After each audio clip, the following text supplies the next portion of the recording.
With all of that in mind, our goal for today's webinar is to present and discuss the potential of additive manufacturing for students and young professionals, looking into the challenges and opportunities of that field while focusing on the skill gaps when starting a career in additive manufacturing.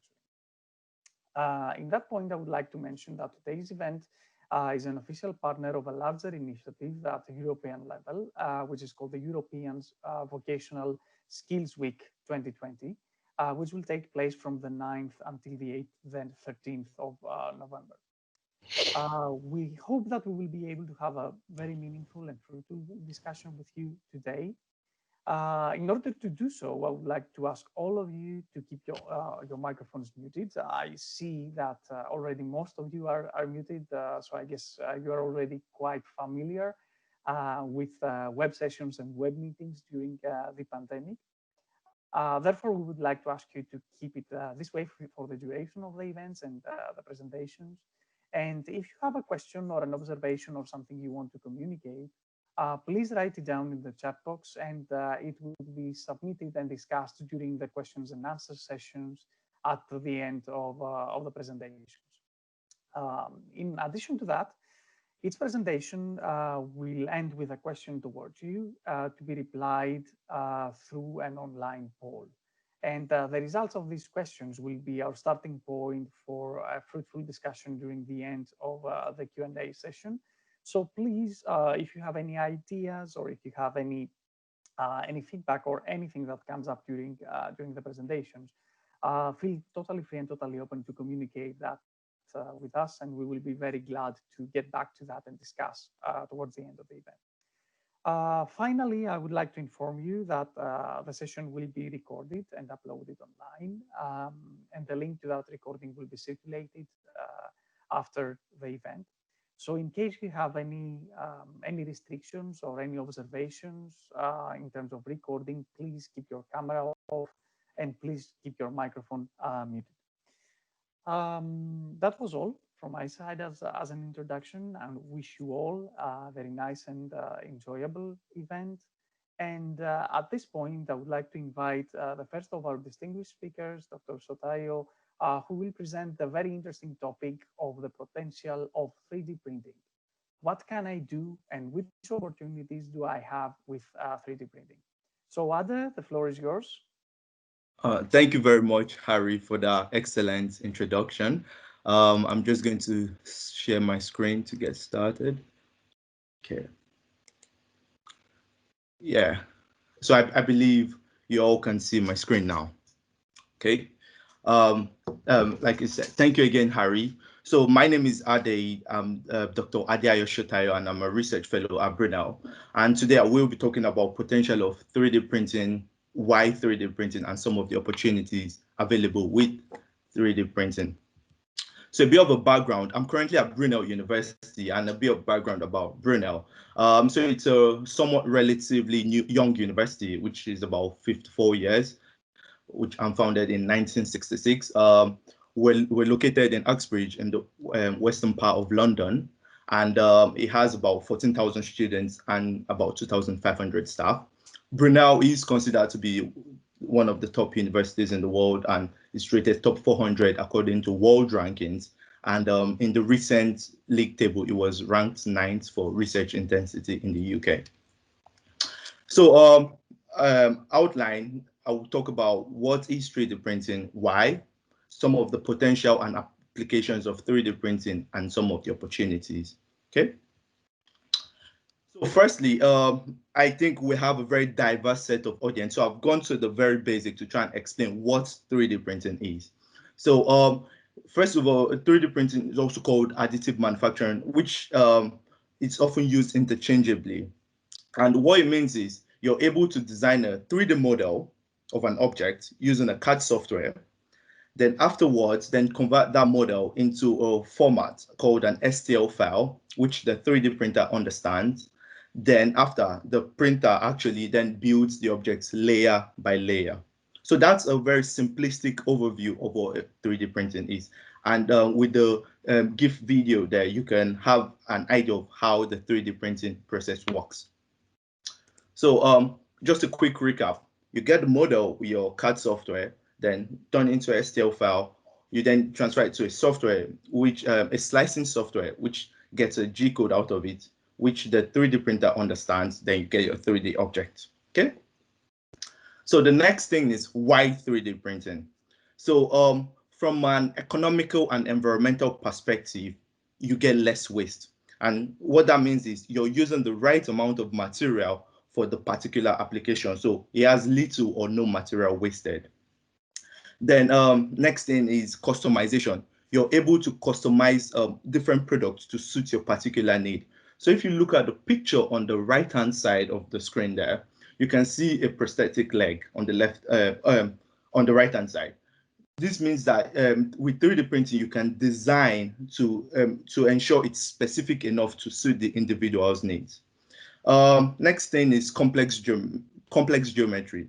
So relatively speaking, 3D printing can actually be used to help create more complex designs compared to traditional types of 3D printing. And one of the main benefits is also the fast production. So depending on how complex the design or the object is, 3D printing can take within minutes or hours. Essentially, what you need is the model and the 3D printer. So it's overall faster production. So let's put that into context. So typically, let's assume if thinking about like this phone case now, you can normally probably is made in a different country. Let's assume, let's say China. It then gets shipped to the country you need it. Then a truck picks it up to take it into the store. Then you as a consumer go into that store to get the material you've ordered. However, what 3D printing does is it eliminates those stages. So you as a consumer can just outrightly create the particular product you want and have it right there within minutes or hours, depending on the complexity. Okay. So now let's look at some of the potentials and applications of 3D printing. So the first one is being used in the medical field. So there's something called the 3D bioprinting, where biomaterials like cells and tissues are actually used to make biological parts for human beings. So this goes to show that 3D printing is actually being used in the medical field to try and to customize for different humans or different individuals. Okay. The next one is food. Who doesn't like a good food? So with 3D printing, we found out that you can actually use 3D printing to make pastries and with complex designs. And depending on how creative you are, you're not limited with that. You can be as creative as you want. You can customize it, so you can actually 3D print food now. So the technology is being used in this sector. So now let's go into larger structures. In construction, for example, 3D printing is now currently being used for buildings. And on the pictures on my screen now, you can see how columns or walls are actually being 3D printed at this current stage. So I'll play a quick video for you to see. I think. Oh well, I think it's a short video that shows it, but I think my internet is not letting me connect. But it just shows the process at which 3D printing can be used to make concrete in this day and age. Okay. So the next phase is metals. Metal 3D printing is rising now, and what you can use, it's very useful in the automotive and aerospace sector, where you can make different parts of machines and components. So this also highlights how 3D printing is being used in these different sectors. Yeah. Now, coming back to the medical field, you have you can use 3D printing for cast and prosthetic hands. So highlighting the customization feature and the uniqueness that 3D printing offers compared to traditional types of manufacturing. So this is a borderline between a medical and educational field. So it depends on how you can make complex human anatomic parts. You can actually use this as a visual and training aid. So what 3D printing does is it brings the abstract, it it helps you bring to reality those abstract concepts. So it's very useful for training aids. Yeah. So now we're going to go into a case study. So how 3D printing actually helps with COVID-19. Okay. Here are some of the issues that occurred. This is something that is relatable and it's an ongoing pandemic. So first of all, with the pandemic, there were increased number of cases and infections, which subsequently led to panic buying of items, also led to shortage in like medical devices and PPE. So and you must know that there were disruptions in the supply chains. So borders were closed, which led to transportation and logistical challenges. So that was a major issue. So how 3D printing then helped out was it was able to decentralize manufacturing. So it gave competitive advantage in unexpected situations. So on the right-hand side, for example, at my university, Brunel, we actually helped assemble different 3D printers to support hospitals in the local community. So what this did was to provide remote accessibility and adaptability, where we had 3D printing factories at different hospitals. This thing also brought together students, researchers, manufacturers, designers, engineers to get creative and try and help make this PPE and medical devices to meet high demand. And some examples include like face shields, test swabs, and different parts for ventilators, which I'll explain better in the next slide. So the one of the major examples is 3D printed COVID-19 test swabs. So it was an efficient manufacturing option to keep up with the huge demand for this test swabs. And as you can see on my screen, 3D printing was very useful in making that a reality. Then the next one is personalized face mask. So 3D printing was able to help with mask customization. So there's something called reverse engineering, where you're able to scan the individual's face and then provide a suitable 3D printed face mask. So it brings that ergonomic fit. So using 3D scanning. Okay. So this one is a bit close to home because this was carried out by one of the researchers in our group, and what she did, she has a 3D printer where she was able to actually help provide support to like local hospitals and the local community by printing out parts of face 3D printed visors that actually helped with this pandemic. Another example was 3D printed ventilator valves. So there were different components of ventilators being made with the technology. So this is another example of how 3D printing actually helped with this COVID-19 pandemic. Okay. And one that I found very insightful and very interesting was 3D printed quarantine boots, which was made in China. So based on the nature of the pandemic, patients needed to be isolated or quarantined. So one of the things 3D printing was being used to make this a reality, to 3D print quarantine boots in China to provide shelter for these individuals. So these are some of the examples where that form part of the case study of how 3D printing has actually helped with COVID-19. So now let's think about some of the opportunities that can come with this. So you might have heard of Industry 4.0. So Industry 4.0 is like a new phase of industrial revolution, which essentially means the digital transformation of manufacturing. What this is trying to do is to try and get manufacturing more interconnected, more automated, to increase productivity and efficiency. And if you look at the flowchart on the right-hand side, 3D printing is a major aspect of ensuring Industry 4.0 become a reality. So with technology being more and more important, 3D printing falls as a key component that is driving Industry 4.0. So what does this mean to you as a student or a researcher? This means that opportunities, more and more opportunities are becoming available where based on the knowledge, if you have the knowledge of 3D printing or additive manufacturing. So one of the things we also did as at our university was to carry out a research based on industry recruitment and advertisements in Europe. And this list shows one of the job roles that became available, which was related to 3D printing or additive manufacturing. So the first is becoming an AM designer.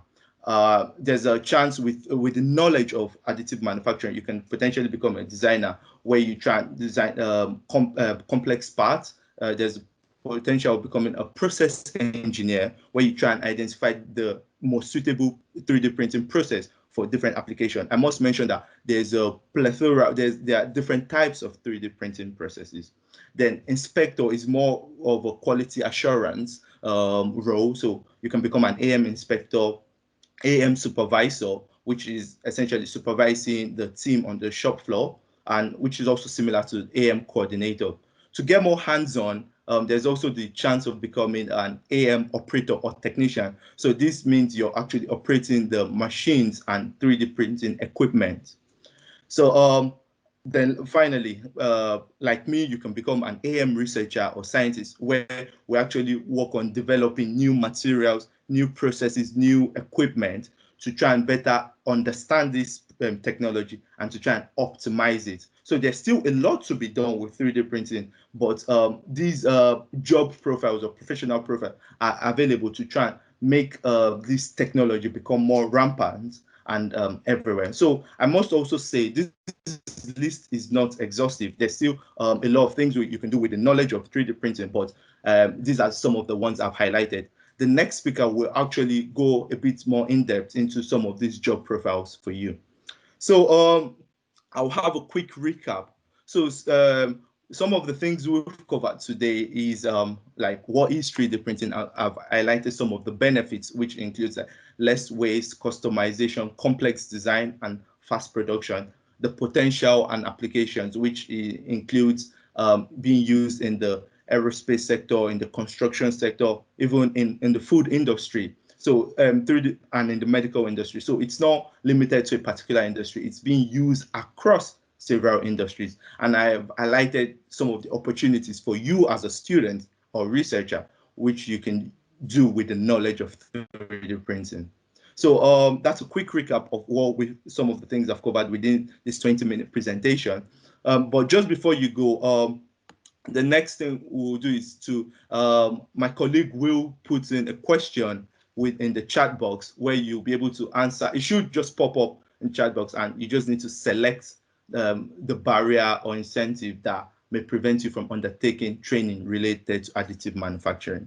Okay, so yeah, if you check the chat box now, I presume you'll be able to see that. Yeah.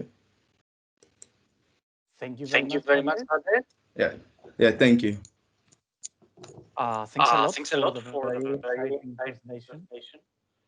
I think it was very interesting for everybody to see all the applications of additive manufacturing and see the potential, not only in existing applications and what already has been done and is implemented that is out there, but also be able to understand the potential for future applications and what we might be able to see from this set of technologies in the immediate future. And I think it's very interesting to see that when we talk about additive manufacturing, when we talk about 3D printing, we're just not limited to plastics, which is what most people have in mind.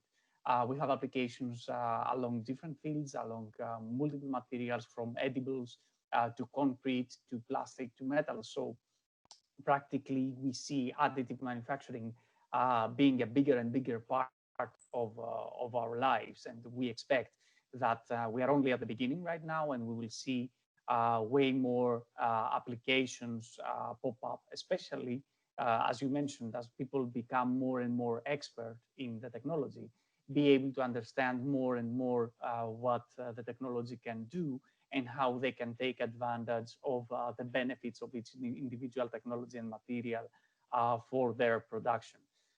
So thank you very much. I found it particularly interesting, and I hope the same for our audience. And on that note, we can directly move to our next speaker, Michael Janssens from Materialise, who will present the topic of working in additive manufacturing in disruptive times, experience from a project on the passive NIP masks for the treatment of people with respiratory problems, which is actually a very exciting application of the technology and one that's very relevant to our new reality in the post-COVID COVID world. So, Michael, the floor is yours. Oh, hello, I am trying to share my screen.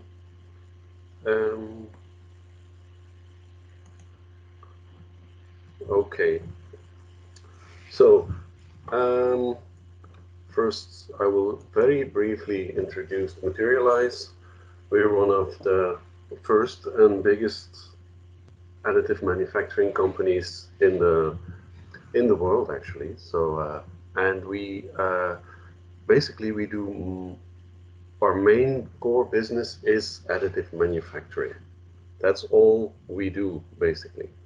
So we do every single aspect of additive manufacturing except selling machines and uh, um, selling material. We are typically users and we provide the infrastructure for facilitating additive manufacturing. So to get an idea of what we do, we have three major departments, divisions at Materialise. That's the software division. The software division develops software to facilitate the 3D printing and providing the input for 3D printing and providing um, design capabilities to exploit to the fullest extent the possibilities of 3D printing. Then we have a big manufacturing division. We have more or less 200 3D printers. We focus on polymers, so plastics and metal. We offer other materials as well, but that we typically outsource. So, and we have a big medical division where we offer applications and dedicated applications of additive manufacturing for the medical area. So what happened now? Indeed, I'm having yet another example of how additive manufacturing can be used and why it is useful in situations like we had recently with the COVID-19 pandemic. Our medical department, there's one big department that does that creates devices, personalized devices for that are surgical aids that will be used that are used in knee surgery. Now, at the start of the pandemic, that division has a turnover of a few million euros each month. Since in the pandemic, everything was shut down on a surgical level. That dropped from this few million to zero. So we had all of a sudden we were faced with an overcapacity of 3D printing and a loss of income. So, but we took it as an opportunity to check, can we do something and assist in helping the COVID-19 pandemic and offer solutions for that. So, what was the problem that one of the major problems at the beginning of the pandemic, that was the lack of ventilators. So we went to check, can we do something about that? So first of all, let me explain what happens when you catch COVID-19. Well, first of all, let's see how does breathing work in your body. So basically, you breathe in and you breathe out. Inspiration, you lower your diaphragm and you suck in air. So you create an underpressure that makes your lungs fill with oxygen or air. And the breathing out is actually just a relaxation of these muscles, and that goes practically automatically. Okay? Why do we breathe? What happens then? The inside the lung, the air goes to the very small details, the very bronchi, and basically what we have is the alveolar duct. Sorry about that. I had to study on that to know how to pronounce it. That is where the oxygen is taken up by the blood. Now, with a COVID patient, this fills up with water. So basically, they are drowning, or with liquid, they are drowning. So now there was an idea at the beginning of the pandemic of a doctor, a medical doctor, that wanted to propose a solution.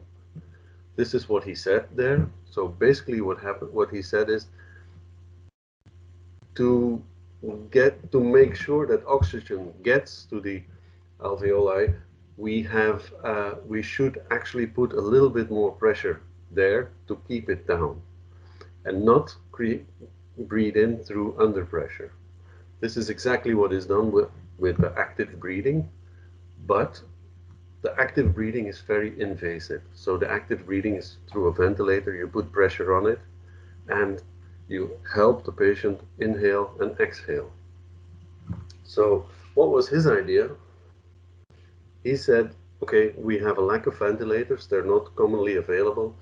Let's use the pressure of what is typically present in an oxygen tank to blow up your lung and push the oxygen in and push the liquid down so the oxygen reaches your blood vessels. So that's what is called a passive PEEP. So I will go into detail what it stands for. So basically what happens is you just put on a mask and the oxygen, when it's opened, it is pressure, it's putting pressure and it's pushed in your lungs automatically. The only thing the patient has to do is let it flow in. What he has to do more and differently is breathe out, is actually blowing out the extra pressure. So that's what he has to do. It's like blowing up a balloon. You have to blow out the oxygen, and because you have a counter pressure that you have to overcome there. So COVID-19's patients are in need of oxygen. Positive pressure is required to keep everything open. There is a problem of contamination, obviously. So the shortage of ventilators in some countries asked for a new approach there to avoid this invasive breathing through ventilation. So that is okay. So what did we do? We came up, let's make something that allows this for this passive breathing, so without ventilators. So we wanted to create a mask that fits perfectly on the face of a patient, where you can regulate and transfer the pressure already present in the oxygen tanks and regulate how strong the counter pressure must be so that the patient can actually breathe out the air. So we had this idea of making something to solve this. Now, additive manufacturing will not cure COVID-19. Let's be honest, we have to have some uh, there has to be some reality check here. So let's look at AM. It is just a very flexible way of manufacturing. So how do we treat, this is just another manufacturing project that we are trying to solve. So how do we treat it typically? There's always the same steps. You need an idea, but then it needs to be checked on all aspects. And believe me, you will always forget some of it. It needs to be engineered and designed, make sure that it does what it's supposed to do. It needs to be validated. In this case, it's a medical device, so it needs to be approved, definitely. And the final product needs to be delivered, so there's a logistical aspect of this as well. This is just a summary of what is needed. So what did we do? We created this mask. This is the first generation. Is the passive nip solution. So we have the mask. We made a connector to the oxygen tank, oxygen supply. We made a mask with a tight seal. We have the connector to the nip, and this is the nip here, and this is an air filter, and this is an adjustable valve that regulates the pressure. You can see this is made simply in plastic, and there's the strap keeping it in place. So what is crucial here? The tight seal, because it has to generate pressure, and the regulation here and the connector here, everything is those are the most important active parts. So what does it mean? It's passive. Just an overview. PEEP stands for positive and expiratory pressure, so it creates a positive pressure for so that it blows up your lungs. To exhale, you have to create a pressure with your lungs too, which is different from normal breathing. Okay? So, how does the passive nip help patients? It is typically a solution in between classical oxygen. So what you put in your is typically through your nose, where you have some additional oxygen, and invasive ventilation, where you have to intubate the patient, which is very uncomfortable, and most of the time people are, well, put under narcosis, so which is quite invasive. So the nip solution is somewhere in between. So that's the idea. Now let's see, how do you as an AM professional deal with it, and what's going on? What was the whole process about? Let's look at the last week of February. Okay, what was the status? China had already had its peak of COVID-19 patients. Italy was coming up in Italy, and there was no such thing as a pandemic, at least not on March 12th. Okay, these are the number of cases. Things were looking normal at the time. As you can see on the pictures, these are actually pictures of events during that period of time, which are now seen like years ago. What happened 3 weeks later? We were in a full pandemic, so we needed to move fast. The idea happened in week 13. So that March 26th, 25th, the doctor came with this proposition: can't we do something there fast? March 26th, we had this mask, which was could be used for this. March 27th, we designed it to be 3D printed. So we're 2 days ahead now. 28th, we printed the connector. The first tests were done on March 31st. So the verification and test and all the IP files were done by April 2nd. So we did the first press release in April 6th. the design and engineering department at Materialise made a completely new design in week 15. So on April 9th, the co-creation was done, and there was a new design made that would include the perfect fit on the face on most common faces of people. So that was done on April 9th. The next generation, we had an EC approval, which is exceptional, on April 13th, and by April 20th, we had completed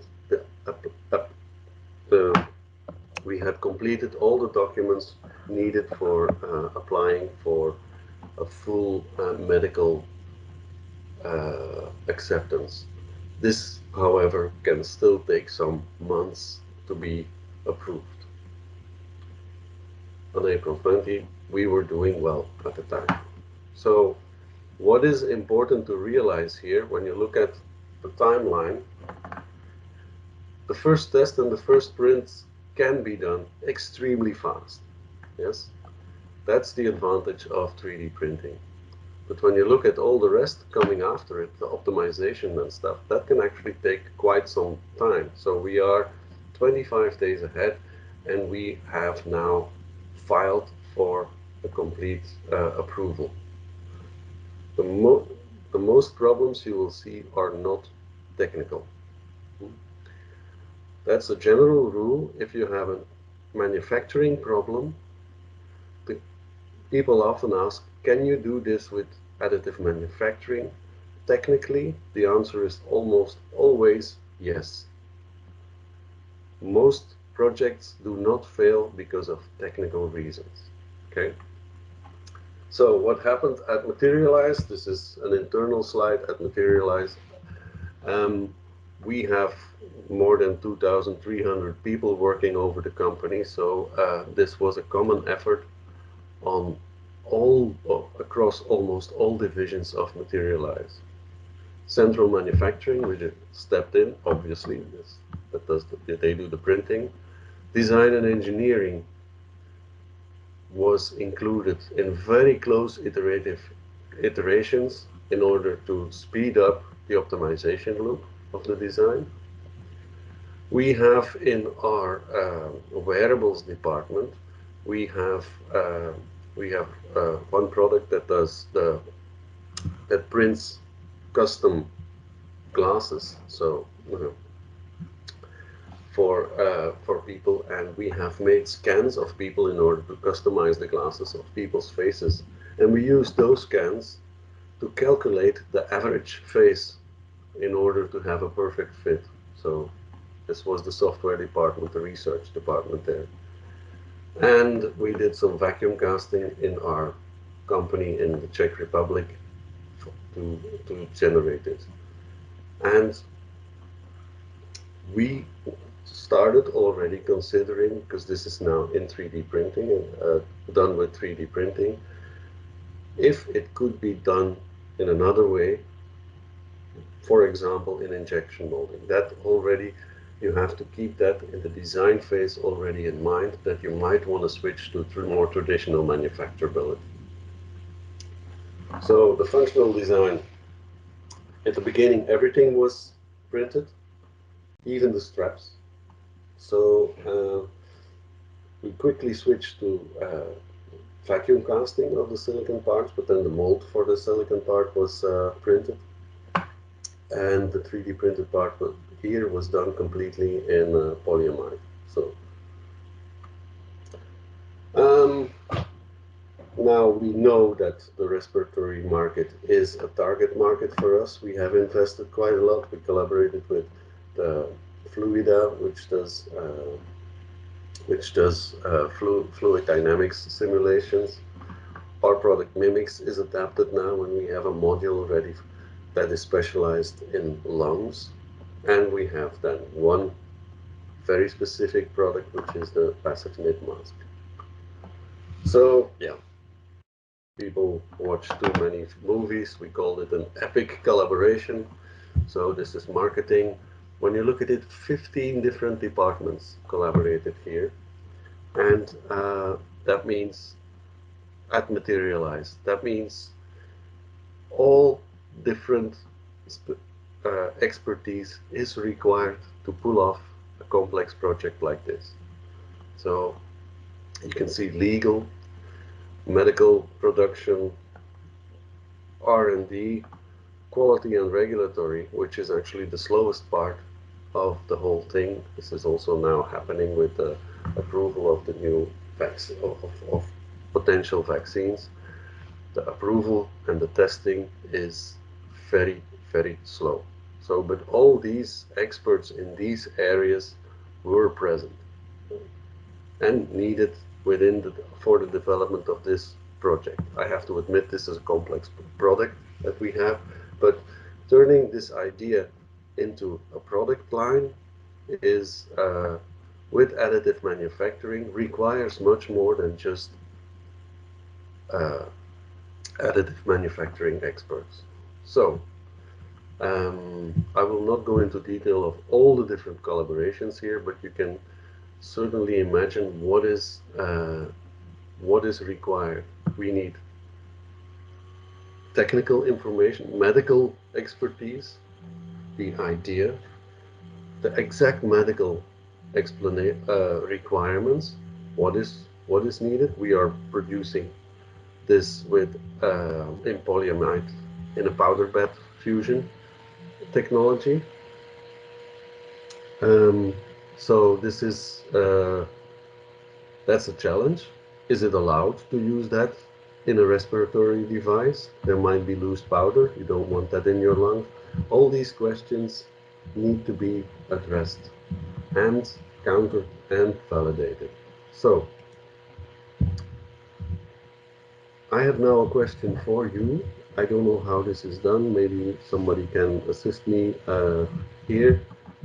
This is again, this will be launched in the Teams in the tool.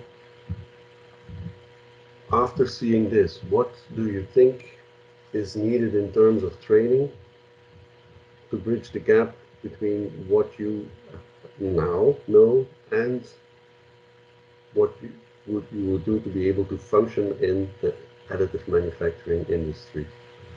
So you have several options there. Okay, that was my presentation.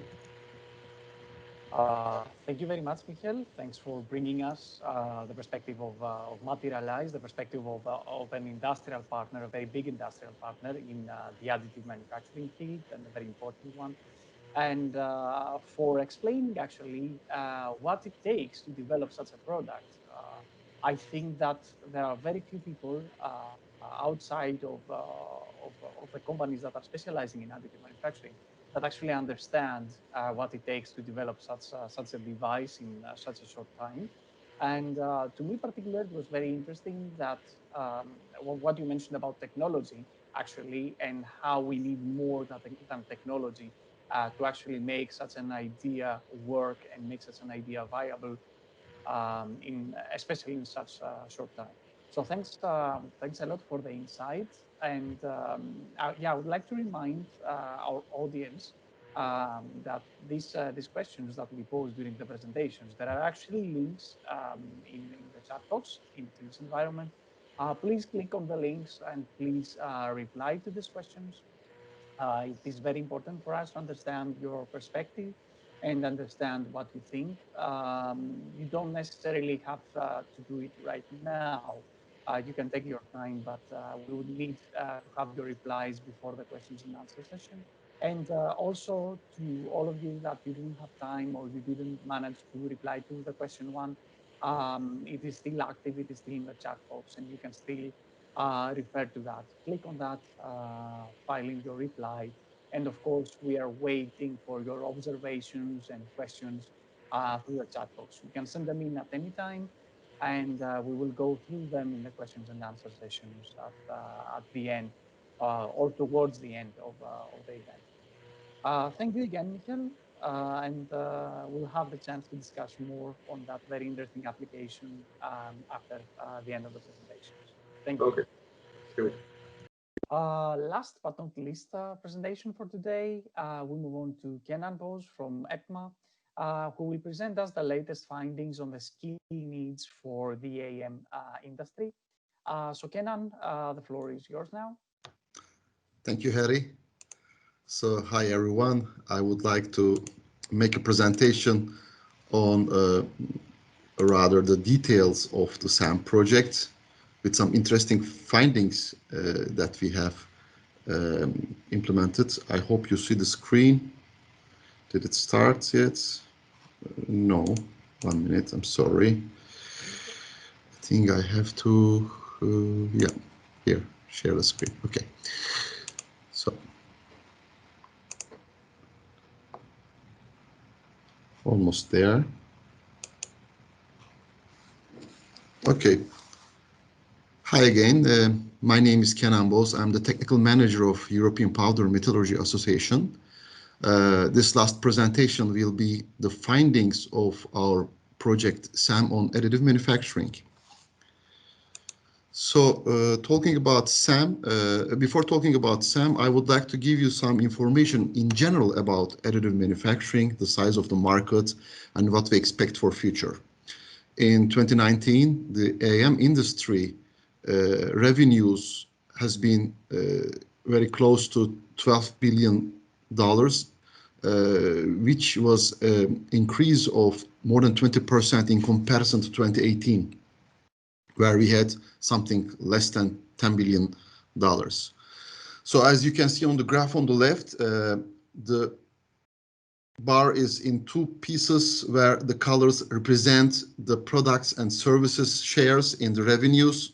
They look almost equal. This means the products such as the AM systems, materials, and even products like softwares and lasers are one part. And on the other hand, we have the service, that is the people as end users who are buying the AM products. The next slide, I would like to explain you what we expect for future. That is what will be happening in 10 years. So according to Waller Associates, it looks like this fast growth will continue. Of course, this report does not include the effect of pandemic case. It was a report that was published before the pandemic case. But anyway, we can put it in a long-term forecast saying that by 2029, the total revenues of additive manufacturing will be something like $120 billion. So to make a comparison here with other businesses such as automotive, I put on the right the size of automotive industry now and what will it be looking like in the next 10 years. So in 2015, the revenues of the total automotive industry around the world was $3.5 trillion. So this is expected to grow to $6.7 trillion in 2030. So as you can see, AM will not be a very big market like the big markets as automotive or, I don't know, medical or things, but it takes part in these industries and it's growing much faster than expected. I want to give you the findings of a report from Eurofound. This is a foundation for the improvement of living and working conditions by EU. So the Eurofound reports 5 game-changing technologies. These are advanced robotics, additive manufacturing, Internet of Things, electrical vehicles, and industrial biotechnology. And in this report, they put the biggest focus on the 3 game-changing technologies on the left, that is robotics, AM, and IoT. In the graph, you see how these new game-changing technologies will affect the sectors. As you can see, additive manufacturing will have a big impact or big increase in the businesses of R&D, design, logistics, inward and outward, and production. Here, I would like to mainly explain you what would be the workforce of additive manufacturing will be looking like in future, actually, this is one of the main objectives of the project.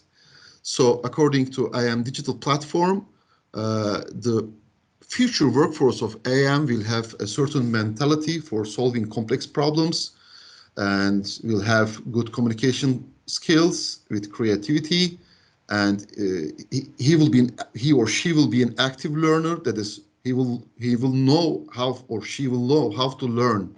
That's very important.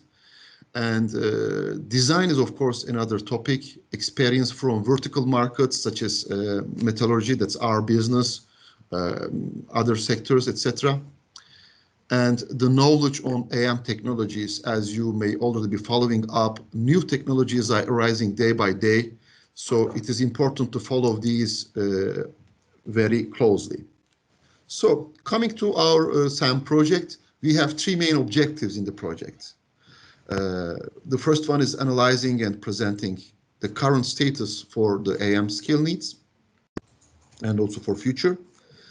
The second objective is to create an AM observatory that I will be explaining a little bit more in the next slide, and then implementing an European AM qualification system, kind of standardization in the formation of AM in Europe.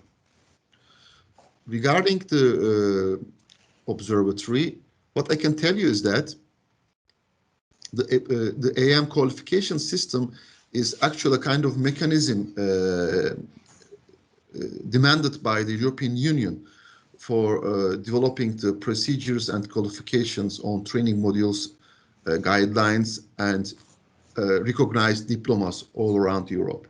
So in the observatory, what we will do in SAM project is we will monitor the skill gaps and shortages, and we will identify new professional profiles or competence units in relevant to AM sectors.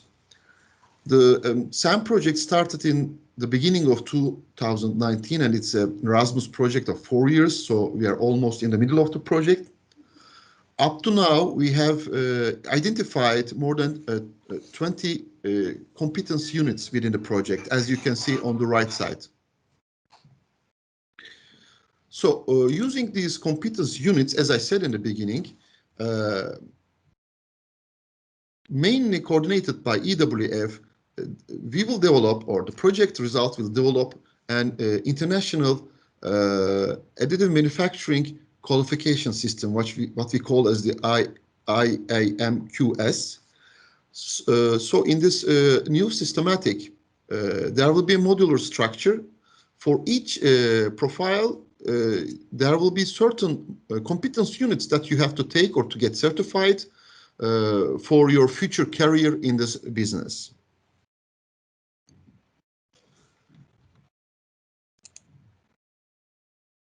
For developing all these competence units and developing the structure of AM qualification system, our methodology in the project is based on 3 pillars. One is the surveys, the second one is the interviews, and the third one is the internal workshops. On the timeline, we do the surveys, interviews, and workshops in 3 perspectives. One is the current status, the real case scenario, and then the short-term scenario, which is the term from 20 to 21, and then we have a long-term scenario up to 2025. So what we do in the project is we do surveys, we do interviews, and we do workshops to develop the competence units and to develop the European AM qualification system. Now, within the next slides, I would like to explain you more what we have found out during our surveys and interviews within the project. Let's have a look on the surveys of SAM. We had a survey completed in 2019. The survey was sent to all parts of AM industry, and we received 164 answers. Most of the answers came from the large companies, but also we have answers from associations, startups, SMEs, etc. As you can see on the pie chart right side. At this moment, I would like to mention that still we have 2 surveys going on. I would like to invite you to join these surveys to shape up the future of additive manufacturing in Europe. I will give you how you can reach these surveys in my last slide, I think, where I will be explaining you the project website skills4am.eu. Regarding the survey results, for the current status, we have discovered that the biggest gap is in process engineer and designer. The light blue and yellow areas represent the very high relevance or high relevance, or the gap, let's say, in this profile. So it looks like the current status is saying that the AM sector needs process engineers and designers. Actually, it's not so much different for the long term and short term. This is the result we achieved for the short term. As you can see, again, the designer and process engineer is still in high demand, will be in high demand within the next 2 years. And also, it will be even higher in the long term. This means you can have a good career as a designer, AM designer, or an AM process engineer. As the industry says, the demand will be very high for these 2 profiles for future. According to the surveys, what is missing regarding AM knowledge? The blue side represents the current scenario, a real case study, and the yellow side represents what will it be in next 2 years. So within the next 6 months, or the current status, let's say, what is missing in knowledge of AM is first certification and validation. The second is topology. It is an interesting mathematical method used a lot in additive manufacturing, and design. So in 2 years' time, still there will be a lacking knowledge on certification and validation in AM, plus testing and quality and standards. So this result of the survey says that within 2 years, the industry has to develop the standards, the certification rules, testing methods to get the AM business more mature. So we also made some interviews with the people in the business face to face. In the table, you can see the results of these interviews on the right side in comparison with the surveys we made. So sometimes they are suiting each other. Sometimes we get some different answers. For example, within the next 2 years, for the lacking knowledge of AM, both the survey and the interviews say that certification and quality monitoring is definitely something missing for AM knowledge. But for the validation standards, the survey says the validation standards, that the standardization will be a problem. On the other side, the interview, the business professionals say that qualification, simulation, and modeling, that is rather the side of design, will be an open gap within the next 2 years. You can see other results in different topics such as non-technological skills or transversal skills. I will be talking about these within the next slides a little bit more.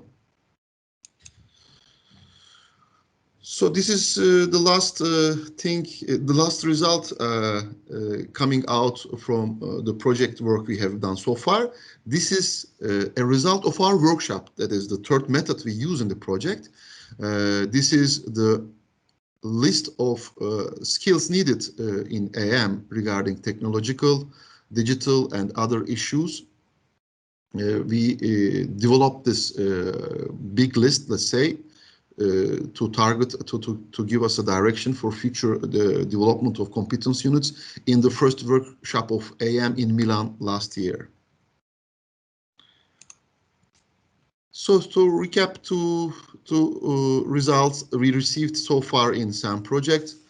As I said, the current status says that the AM sector needs process engineers, materials engineers, designers, and the skills needed for these profiles is certification, validation, topology, design, standards, modeling.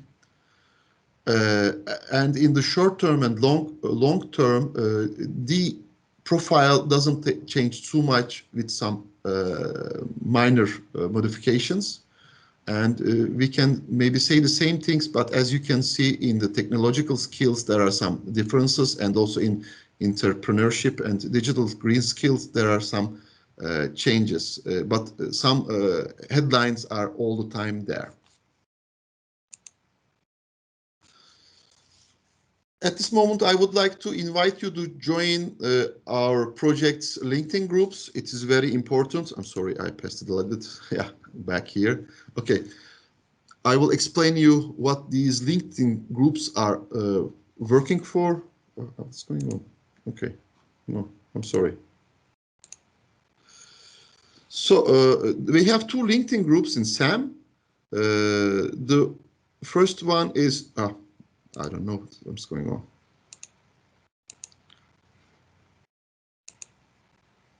The project LinkedIn group itself, and then the second one is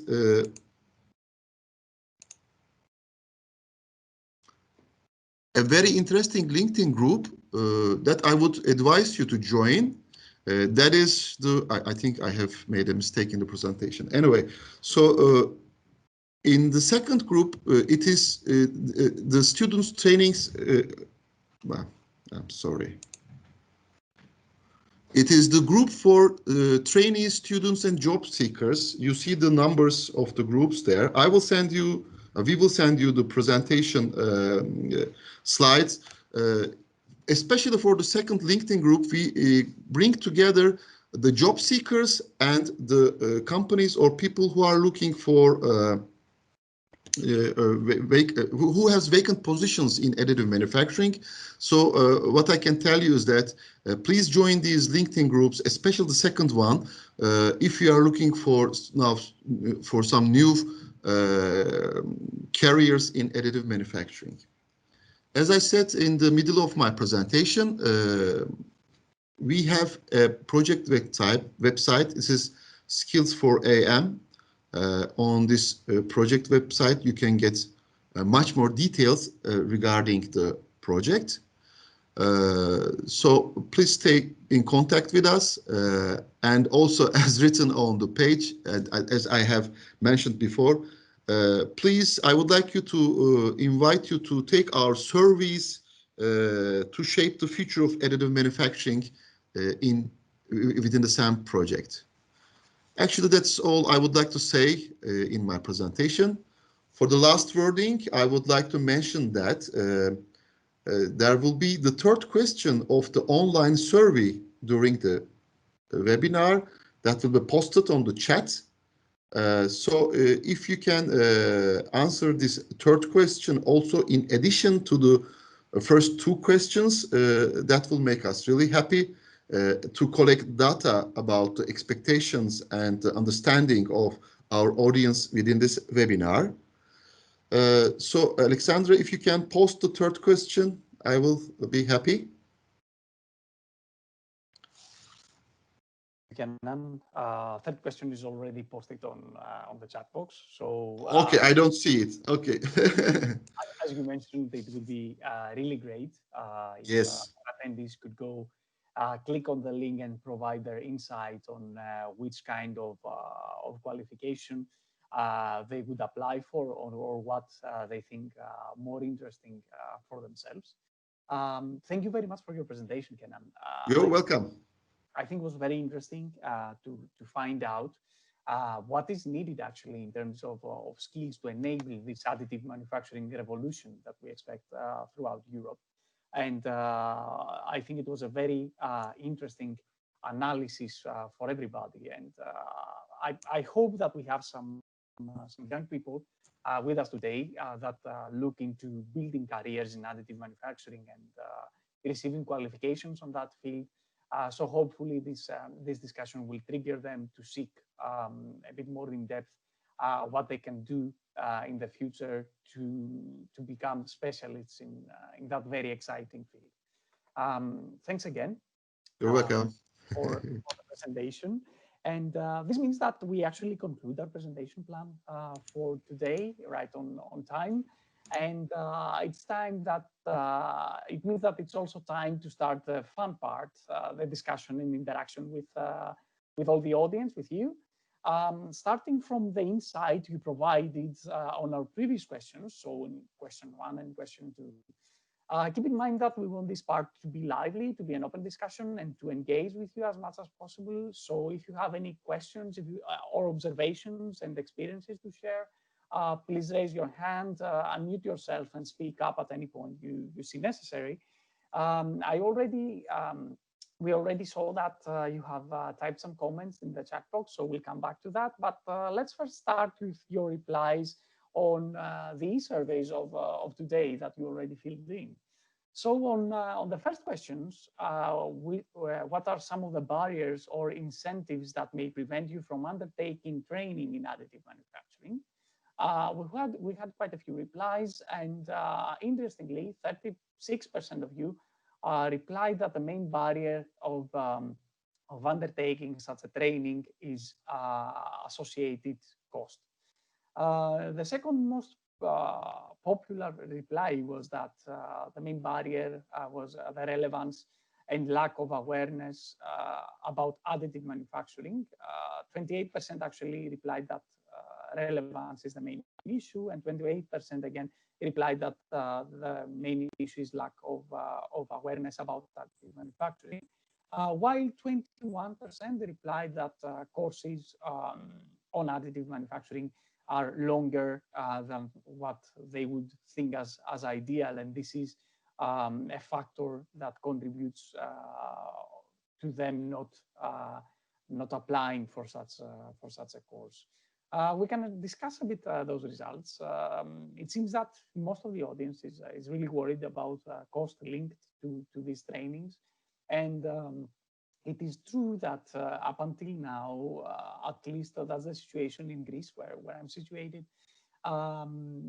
It's true that most individual organizations having even baseline trainings on additive manufacturing charge quite a lot of money for that. And this combined with people not being sure that this training is going to be useful to them makes them reluctant in joining. What is your view? So maybe we can start with Kenan as the most recent speaker, and then we can also ask Ade and Michael to jump in and give your insights. So Kenan, what do you think about that? Well, regarding the cost of education, yes, of course, everything is a cost in the end. But I think that the additive manufacturing sector is under focus everywhere. So it's a big chance for young people to join many trainings or formation types, either free of charge or with a very low cost. For example, within the SUM project, we will have some piloting events to develop the competence units. And as far as I know, most of them will be free of charge or with some low costs. I don't know. You can follow all these from the project website, as I said. But for young people, what I can advise is that such webinars similar to this one is available all the time in LinkedIn or elsewhere. So it can be a good opportunity to develop their new career within this business without too much cost. And another thing, as you have mentioned, actually, this is the goal of the project. We are trying to develop a systematic for the training programs or educational programs in additive manufacturing. Maybe some partner from the university like Ade can say more detailed things about, or you can tell more detailed things about what are possible for trainings and educations on the university level in additive manufacturing. That's all I can say. Thank you. Thank you, Kenan. Ade, do you want to fill in some additional? Yeah, I'll just quickly jump in there to support a lot, because I totally agree with a lot of what Kenan said, and I believe there are more and more trainings available. So just to webinars, this period has led to a series of webinars on AM. I myself have done about a few webinars, and I'm sure there's a plethora out there. So it's first of all to join in on one of these, and they are also under the bracket of the SAM project. There are some free courses, one of which I will be delivering, which is on metal and alloys in AM. So these are some of the free courses that will be available, which will take place over a month or so, and which students and young researchers can undertake. So I think more and more are becoming available. So it's up to students to keep an eye out through like the use of Twitter, LinkedIn, and even sometimes ResearchGate to be more aware of some of these opportunities. So that's what I have to say on that. Mm-hmm. Thank you, Ade. And yeah, adding to what you mentioned, my advice would be just join the SAM groups on LinkedIn.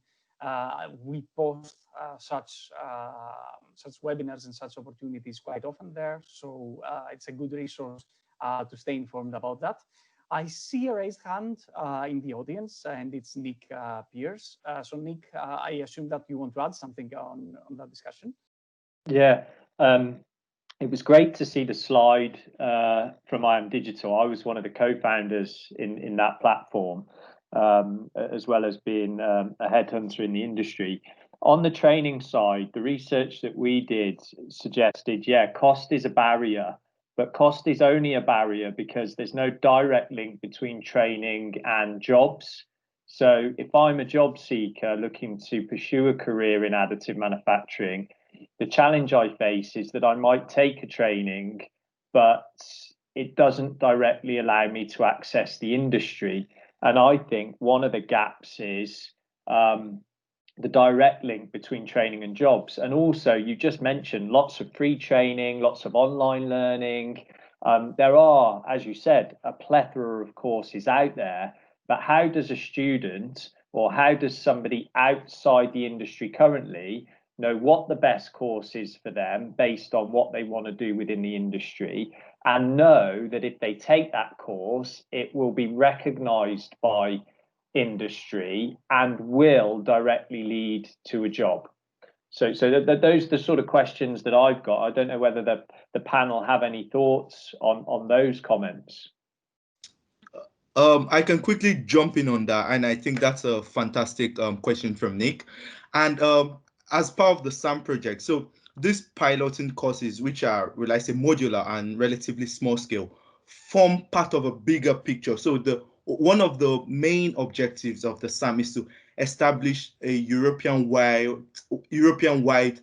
AM qualification system, which will go through a series of important AM courses. Like, you know, there are different types of AM processes out there, and I agree with you where it's hard to choose the one. But once we've been able to establish this European-wide AM qualification, a student undertaking such qualification system will give them a reasonably broad knowledge before. But like everything, you might still need to take some additional courses to to train yourself in a specific area. But I would just like to say that at the end of this, with the whole broad qualification system, will give students ideas of different aspects of AM. So that's my answer to that. Thank you. I mean, just to add one more point, I think one of the other things that is often lacking, additive manufacturing, unlike many other disciplines, is quite practical. And what I see from employers, and you highlighted a lot of the key job requirements, process engineers, design engineers, for example. These are skills that can't be trained in a classroom. So how are you going to address the need that industry has for people who've got, yes, theoretical learning that can be gained in the classroom, but also combined with practical learning, having actually built parts, used machines, seeing what challenges and issues are faced, actually running the technology. So how do you sort of address that for students? Because again, that's something that I know employers want, a theoretical course, is great, but it's no substitute for practical experience. Nick, that's an excellent pass actually to our second question, which was what could be done from a training or a labor market point of view to bridge the gap between education provided and the effective entrance into AM industry.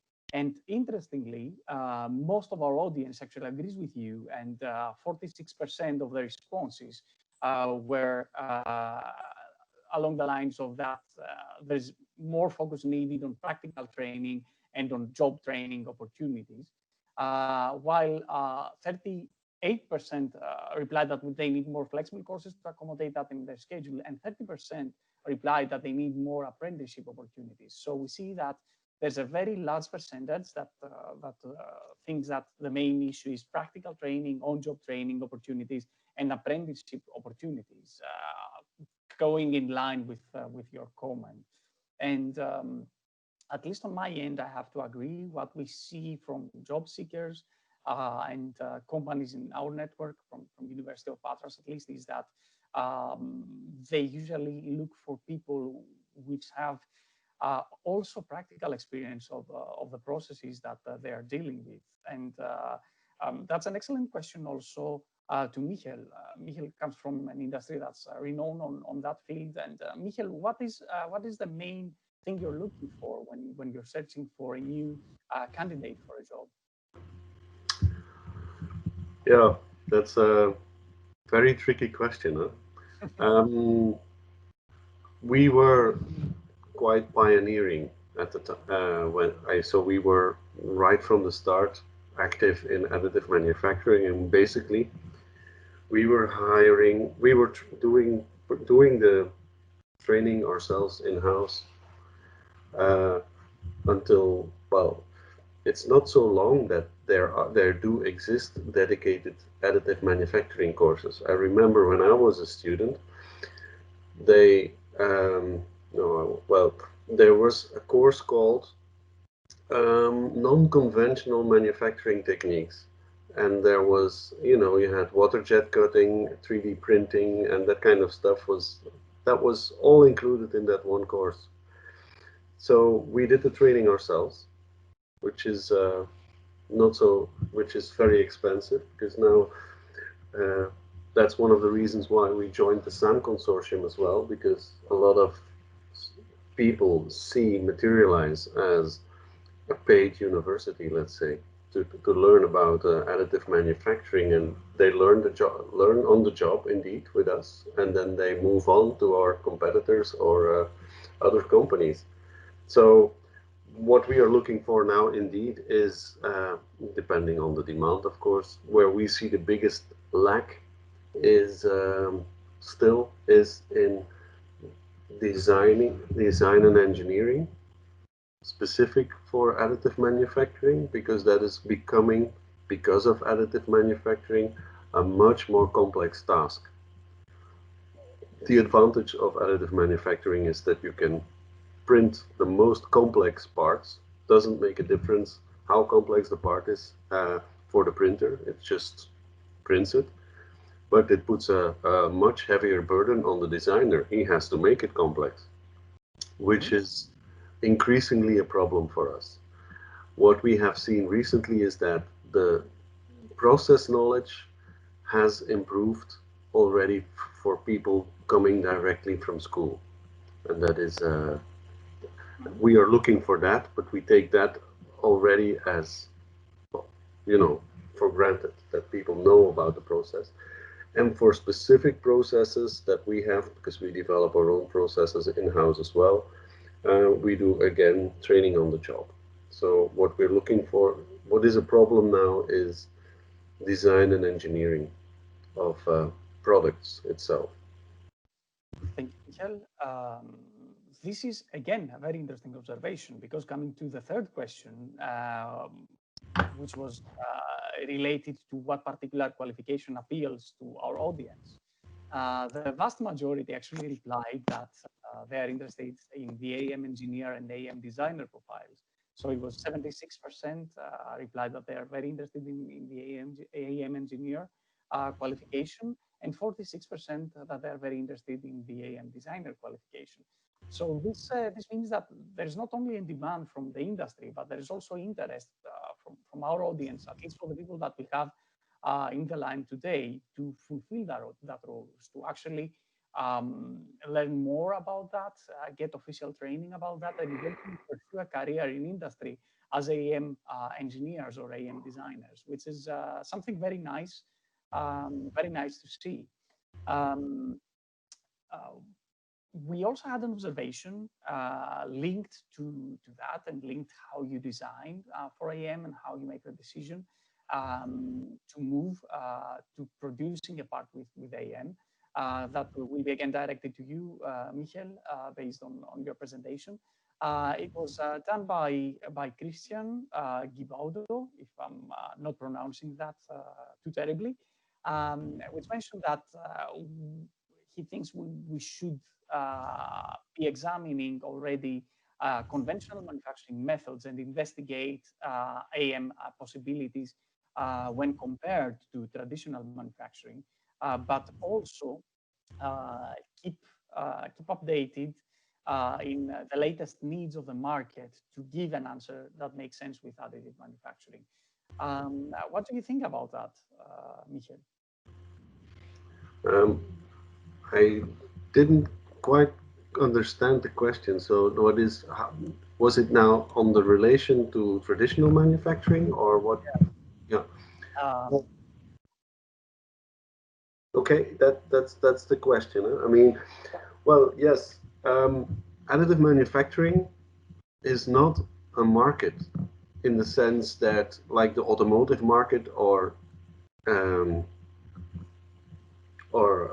aeronautics or whatever, it is a manufacturing technology. It is a market like milling and turning and injection molding is a market, which is basically it's a supportive process. So I don't believe, and I think that is and neither do the big bosses at Materialise believe, that additive manufacturing will replace all other technologies. It is an addition to other technologies and is yet another tool in your toolbox if you want to make a product. We don't do, I mean, we organize at Materialise sometimes co-creation sessions, especially during the big hype of additive manufacturing, where customers come in, listen, and I'm talking really big companies, and some manager heard about 3D printing and said, we should do it. Why? And they come and ask us and said, how can we switch to 3D printing? And that's a very bad attitude, basically. That's not wise. You have to put it into perspective. How can additive manufacturing be useful? That's something else that might be, that's what we are training our people as well.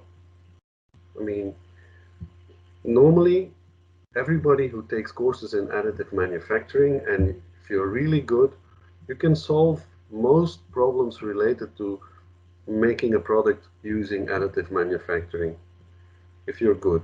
But it doesn't mean that's the best solution. You always have to put it into perspective with traditional methods. We often tell our customers, it's a good idea you have, but stick to injection molding or stick to turning or milling. Mm-hmm. And it's going to be much more cost effective. Thank you, Michael. I see Kenan with a raised hand in the audience. So Kenan, please. Yes, I would like to give some additional answers to Nick's question with the scope of the SAM project.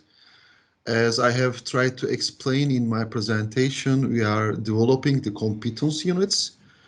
For each competence unit, we are preparing, or actually the coordinator EWF and the associated partner with this work package, that is Laser Academy, is developing the outlines or has developed the outlines. In the outlines, there are certain hours to be completed as a training, okay? And these hours are divided into three main groups. So A is theoretical, B is assigned projects and exercises, C is practical work, that is shop training. So the sum of these A, B, C will be your total contact hours to complete a competence unit.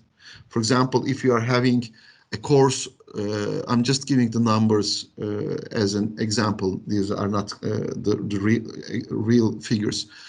You are taking the competence unit 1, let's say, that is 0, let's say, additive manufacturing process overview. Let's say this is 10 hours. So what we do here is 6 hours is theoretical, 2 hours is projects and exercise, 2 hours is practical workshop and training. So if someone getting this competence unit to complete his profile has 10 hours of study, but this doesn't mean that all of it is theoretical. So we are also keeping in mind the ideas of Nick to develop the systematic of training education in additive manufacturing in Project SAM. Thank you, Kenan.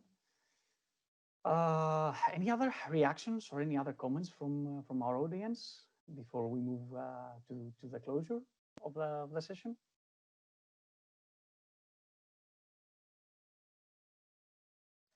Okay, so in this case, I would like to thank everyone for attending and engaging with us today. Your engagement and your feedback are of our utmost importance to us, as it assists us a lot in validating whether we are in the right path and whether we cover real interests in the field of additive manufacturing. And as such, I would like to ask for a favor. You will receive a follow-up email by the organizers that contains a link to an online survey. It's not very long, it should only take you a few minutes, and we would very much appreciate your participation until the 15th of October. In addition, we would like to receive your feedback as it regards today's webinar, not only what we did right, but mainly where you think we can improve upon to deliver more interesting webinars in the future. Moreover, please remember to follow us on the social media and website for upcoming events and upcoming opportunities in the field of additive manufacturing. And of course, don't forget to join our LinkedIn group of students, trainees, and job seekers in additive manufacturing. Thank you very much for joining, and wish you all a nice day. Bye-bye.